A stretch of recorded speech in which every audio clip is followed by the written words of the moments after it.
وعلى آل سيدنا مولانا محمد সবাই মহব্বতের সাথে জোরে জোরে আওয়াজ করে পড়ুন আল্লাহুম্মা সাল্লি আলা সাইয়্যিদিনা মাওলানা মুহাম্মদ ওয়া আলা আলি সাইয়্যিদিনা মাওলানা মুহাম্মদ তাহাজ্জুদের জায়নামাজে মরণ দিও প্রভু আমায় একামতে দিনের কাজে কবুল করে নিও আমায় তাহাজ্জুদের জায়নামাজে মরণ দিও প্রভু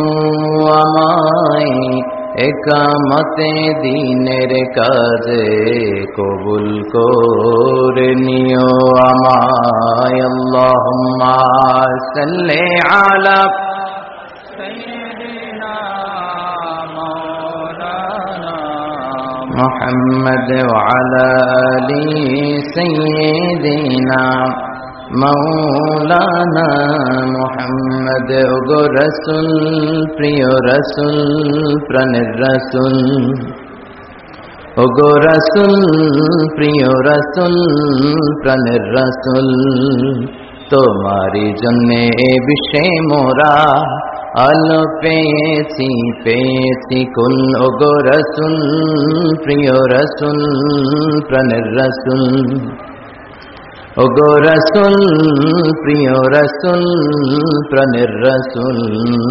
আল্লাহুম্মা সাল্লি আলা সাইয়্যিদিনা মাওলানা মুহাম্মদ ওয়া আলা আলি সাইয়্যিদিনা মাওলানা মুহাম্মদ লা ইলাহা ইল্লাল্লাহ লা ইলাহা ইল্লাল্লাহ জোরে লা ইলাহা ইল্লাল্লাহ লা ইলাহা ইল্লাল্লাহ সুবহানাল্লাহ আলহামদুলিল্লাহ লা ইলাহা ইল্লাল্লাহ সুবহানাল্লাহ আলহামদুলিল্লাহ লা ইলাহা لا إله إلا الله محمد رسول الله صلى الله عليه وسلم بسم الله الرحمن الرحيم পরম করুণাময় অসীম দয়ালু আল্লাহ তাআলার নামে শুরু করছি। আমরা আমাদের সব কাজ একজনের নামে শুরু করি, তিনি কে? আল্লাহ। আল্লাহর নামে কাজ শুরু করলে বরকত আছে না নাই? আছে। আর আল্লাহর নাম যদি বাদ দেন কোনো বরকত নাই, বরকত শূন্য, ঠিক কি না? এজন্য সব কাজ করবে একজনের নামে, তিনি কে? আল্লাহ। তাহলে এই কাজটা হবে মার্সি এন্ড ব্লেসিংসফুল, রহমতপূর্ণ, বরকতপূর্ণ। আর আল্লাহর নাম বাদ দিলে হবে বরকত শূন্য। এজন্য সব জায়গায় আল্লাহর নাম রাখতে রাজি আছেন নাকি শুধু সিরাতুন নবীর মাহফিলেই রাখবেন? তাফসীরুল কোরআনের মাহফিলে দেশের সব জায়গায় আল্লাহর নাম থাকার দরকার আছে না নাই? আল্লাহ আমাদেরকে আমল করার তৌফিক দান করুক, পড়ি আমিন। তাফসীরুল কোরআনের মাহফিল 2018, তার মানে নতুন বছরে আমরা ঢুকেছি। 2017 আমরা পার করে এসেছি, 2018 এসেছে, 17 পার করলাম। এতে খুব বেশি খুশি হওয়ার কিছু নাই। হিসেব কষবার সময় এসেছে, 17টা কেমন কাটালাম, আল্লাহর সাথে সম্পর্ক ডেভেলপ করতে পেরেছি কিনা, সালাতগুলো জামাতের সাথে আদায় করতে পেরেছি কিনা, বিশ্বনবীর সুন্নাহ অনুযায়ী জীবনটাকে সাজাতে পেরেছি কিনা,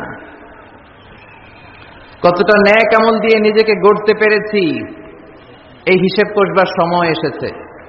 আর যদি করে না থাকি, 2018-র জন্য একটা কনস্ট্রাকটিভ, গঠনমূলক পরিকল্পনার দরকার আছে না নাই? সব ব্যাপারে পরিকল্পনা করবেন, নিজের জীবনের ব্যাপারে পরিকল্পনা, পরিবারের ব্যাপারেও পরিকল্পনা। পরিবার পরিকল্পনা করা ফরজ। অনেকে প্রশ্ন করে, হুজুর ফ্যামিলি প্ল্যানিং, পরিবার পরিকল্পনা করা জায়েজ কিনা? শুধু জায়েজ না, এটা করা ফরজ। পরিবার পরিকল্পনা এটা মিন করে না যে how much children you want to take, কয়টা সন্তান নেবেন, কয়টা বেবি আপনি নিতে যাচ্ছেন, এটাই শুধু পরিবার পরিকল্পনা নয়। আপনার কোন ছেলেটারে হাফেজ বানাবেন, কোনটারে কারি বানাবেন, কোনটারে মুফাসসির বানাবেন, কোনটারে জনপ্রতিনিধি হিসেবে গড়ে তুলবেন, কোনটারে নেতা বানাবেন, কোনটারে সমাজ সেবক বানাবেন, কোনটাকে বিশ্বনবীর মতো ক্যারিয়ারের দিক থেকে ব্যবসায়ী বানাবেন, কোন মেয়েটারে কোন স্কুলে কোন মাদ্রাসায় পড়াবেন, প্রতি মাসে পুরো ফ্যামিলির সবাই মিলে কোন সূরাটা মুখস্থ করবেন, তাহাজ্জুদের নামাজে ওঠার জন্য কি কি প্ল্যান নেবেন, এগুলোর কনস্ট্রাকটিভ গঠনমূলক প্ল্যানিং পরিকল্পনা নেওয়ার দরকার আছে না নাই? এটাই হচ্ছে পরিবার পরিকল্পনা। এজন্য শুধুমাত্র কয়টা সন্তান আমি নিব, সন্তান নিব কি নিব না, এটাই পরিবার পরিকল্পনা নয়। পুরো জীবনটা কিভাবে সাজাবেন, ছেলে মেয়েগুলোর দিয়ে কি করতে চান, করাতে চান, এগুলো পরিবার পরিকল্পনার অংশ। চিল্লায় বলেন ঠিক কিনা? আমরা আল্লাহর কাছে কামনা করি 2017-তে আমরা যা পাপ করেছি আল্লাহ মাফ করে দেখ। 2017-তে আমরা যাই করি না কেন, 2018 সালটা যেন আমাদের হয় শুকরিয়ার বছর, কল্যাণের বছর, শান্তির বছর।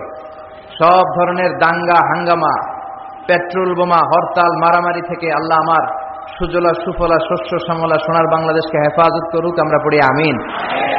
2018 সালের একটা নামাজ যাতে আমাদের কাজা না হয়, প্রতিদিন যাতে কোরআনের তেলাওয়াত দিয়ে আমাদের সকালটা শুরু হয়, আল্লাহ তৌফিক দাও, পড়ে না আমিন। আজকের এই তাফসীরুল কোরআনের মাহফিলের সম্মানিত মুহতারাম সভাপতি হচ্ছেন আমার প্রিয় নানা ভাই, অত্র এলাকার স্বনামধন্য পার্সোনালিটি আল্লামা অধ্যক্ষ গোলাম সরোয়ার সাঈদী পীর সাহেব আড়াইবাড়ি দরবার। আল্লাহ আমাদের সভাপতিকে কবুল করে নিক। বাংলাদেশ সহ গোটা বিশ্বে উনি যেভাবে ইসলাম প্রচারের কাজ করে যাচ্ছেন, এই কাজের আঞ্জাম দেওয়াটা আল্লাহ তাআলা ওনার জন্য সহজ করে দিক। আজকের এই প্রোগ্রামে কথা বলবেন মুফতি হাফেজ কাজী মোহাম্মদ ইব্রাহিম, আল্লামা আবু নাসর আশরাফি, আল্লামা কামরুল ইসলাম সাঈদ আনসারী সাহেব কথা বলেছেন। কথা বলবেন ডক্টর আবুল কালাম আজাদ বাশার। আর আমি ছোটখাটো একজন মানুষ, কোরআনের ছাত্র, আপনাদের খেদমতে কিছু কথা শেয়ার করব, পড়েন ইনশাআল্লাহ। বিশেষ আকর্ষণ রেখেছেন কারি আহমদ বিন ইউসুফ আর আজহারি। আমরা একসাথে পড়াশোনা করেছি, মিশরের চমৎকার কোরআন থেকে তেলাওয়াত করে আপনাদেরকে শোনাবে, আপনাদের হৃদয় ঠান্ডা হয়ে যাবে, পড়েন ইনশাআল্লাহ। সম্মানিত ভাইয়েরা, আমাদের সময় খুব কম, কথা অনেক বেশি, এজন্য ভূমিকাতে আর কথা না বলে আমরা সরাসরি আলোচনায় চলে যাই। তার আগে আমরা শুরুতেই আল্লাহ তাআলার দরবারে শুকরিয়া জানাই যে আল্লাহ তাআলা আমাদেরকে এরকম চমৎকার একটি পরিবেশে বিকেল বেলায় মহাবিশ্বের মহাবিশ্বয় মহাগ্রন্থ আল কুরআন আল কারীম থেকে কিছু কথা শুনবার জন্য তৌফিক এনায়েত করেছেন। আমরা ফরমালি আল্লাহকে থ্যাঙ্কস জানাই, ধন্যবাদ জানাই। আসুন হৃদয় নিংড়ানো মনের সবটুকুন ভালোবাসাকে উজাড় করে দিয়ে সিংহ শার্দুলের মতো গর্জন করে, আকাশ বাতাস প্রকম্পিত করে, মন প্রাণ বুক মুখ একসাথে করে, দেহের সবটুকুন শক্তি গলার এই মাঝ বরাবর এনে আমরা চিৎকার করে পড়ি আলহামদুলিল্লাহ। সবাই পড়েন রব্বানা লাকাল হামদ হামদান কাসীরান তাইয়িবান মুবারাকান ফীহি ইয়া রাব্বি লাকাল হামদু কামা ইয়ানবাগি লিজালালি ওয়াজহিকা ওয়া আযীমি সুলতানিকা লাকাল হামদু বিল ঈমান লাকাল হামদু বিল ইসলাম লাকাল হামদু বিল কোরআন। আমরা প্রশংসা করলাম কার? জিকির করলাম কার? আল্লাহর নাম ছাড়া আর কারো জিকির আমরা করি? আমরা কি মা দুর্গার জিকির করি? আমরা কি রামকৃষ্ণের জিকির করি? কৃষ্ণের জিকির করে হিন্দুরা। ওরা বলে जो तो मिटाना चाहे जीवन का तृष्णा सुबह शाम बोल बंदे कृष्णा कृष्णा कृष्णा। और আমরা বলি जो तो मिटाना चाहे जीवन का जाला सुबह शाम बोल बंदे अल्लाह अल्लाह अल्लाह। ठीक किना? जो तो मिटाना चाहे, যে মিটাতে চায়, জীবন কা তৃষ্ণা, জীবনের তৃষ্ণা, সুবহ শাম সকাল সন্ধ্যা, বল বান্দে বান্দা তুমি বলো কৃষ্ণা কৃষ্ণা কৃষ্ণা। এটা হিন্দুদের জিকির। আর আমরা বলি जो तो मिटाना चाहे, যে মিটাতে চায় জীবন কা জ্বালা